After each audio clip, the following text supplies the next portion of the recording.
આપવા માટે. જો 1 રૂપિયાનું 1 નારિયેલ, બરાબર, તો 5 રૂપિયાના 5. આમાં તો 83 મળી, બીજી 83 લાવો.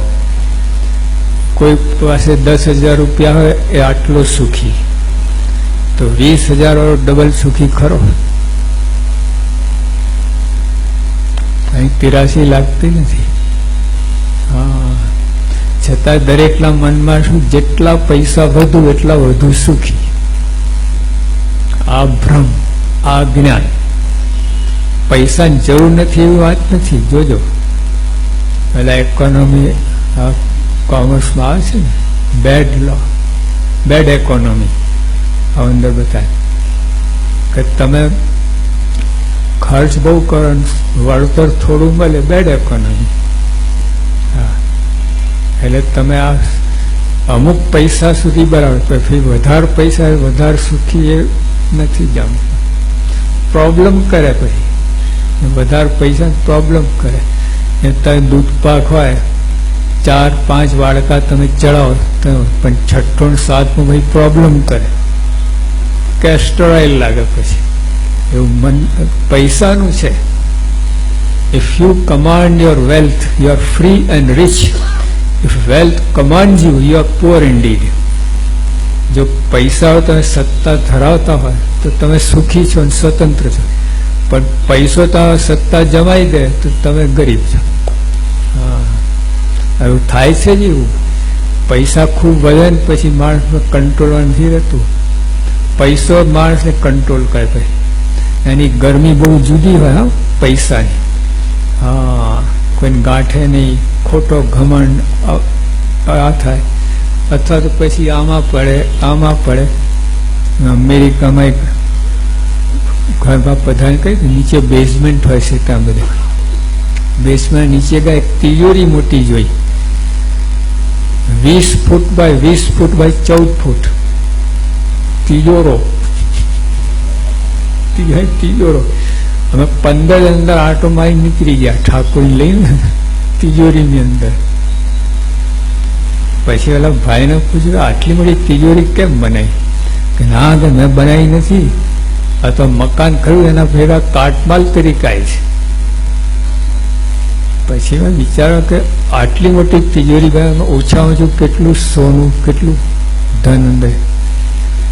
50 મણ સોનું હોય ને તો આ તિજોરી લેખે લાગે, નહીં તો આટલી મોટી તે કોઈ અર્થ નથી.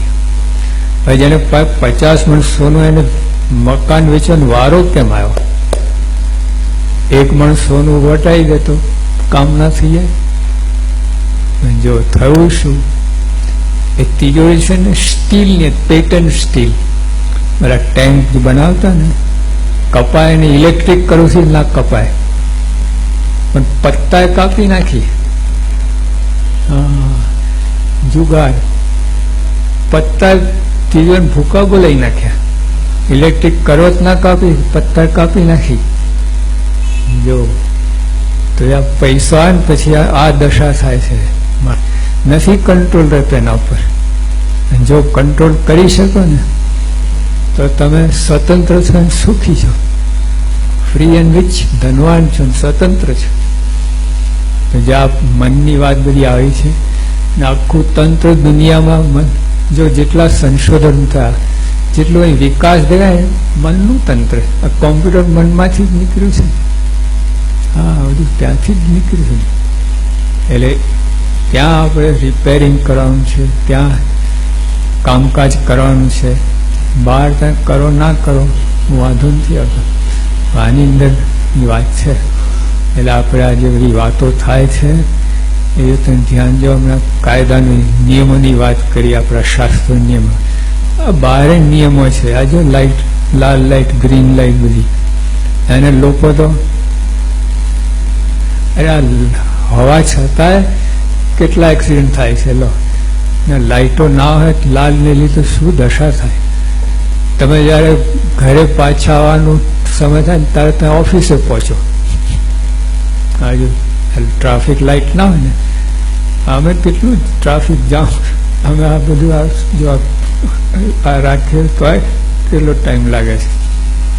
એમને તો શું દશા છે? એ તો બધે નિયમ છે. લંગડી જેવી રમત હાવ મફતની, 2 પૈસા ખર્ચ ના થાય. લંગડી રમે છે, કાના દોર્યા પથ્થર લઈને શરૂ. એમાં નિયમ છે કે નહીં? મફત ની રમતા એમાં નિયમ છે કે નહીં? જો નિયમ બધે છે. નિયમથી રક્ષણ છે, પોષણ છે, વિકાસ છે નિયમોથી. શાસ્ત્રમાં આટલા માટે જ છે. જે બધી વાત કરે છે, આજે વિજ્ઞાન ને આપણું આ શાસ્ત્રો, સંતોના વચનો બધા મળતા આવે છે. કોમ્પ્લિમેન્ટ ઈચ અધર, વિરોધ નથી કરતા, એમને પુરાણ કરતા છે. એટલે ટૂંકમાં આપણી બધી વાતો ખબર જ નથી, એટલે આપણે પહેલાં જાણીએ, પછી તો જાણવા પછી ઓટોમેટિક વિવેક આવશે, શું કરું શું ના કરું, કહેવું જ નહીં પડે. એટલે બરાબર સાંભળીએ આપણે, અને એમને સચોટ રીતે આપણને સમજાવે છે, કંઈ બાકી રાખતા નથી. મહિનો ચાલે એવું છે, એટલું સ્ટોક છે એમની પાસે. તમારે સમય અમારે સમય નથી, બધું જેટલું મળ્યું એટલું, જેટલું બળતા હોય મૂકી લો એટલું કામ થયું. આગ લાગી હોય ઘરમાં, જેટલું કાઢી લીધું એટલું કામનું. એટલે આ બધું બધા વર્ષો દિવસો આવરદા બધી જતી રહે છે ખૂટી. એ પેલા જન્મદિવસ ઉજવીએ છીએ, અહીં પેલા કેન્ડલ લાઇટ સરકારી ફૂંક મારે બોલવે છે. કેમ? આટલા વર્ષ ગયા, 50 કેન્ડલ ઓલવી નાખી, એટલે 50 વર્ષ નક્કામાં ગયા, ઓલવી ગયું બધું, કાંઈ કર્યું નહીં.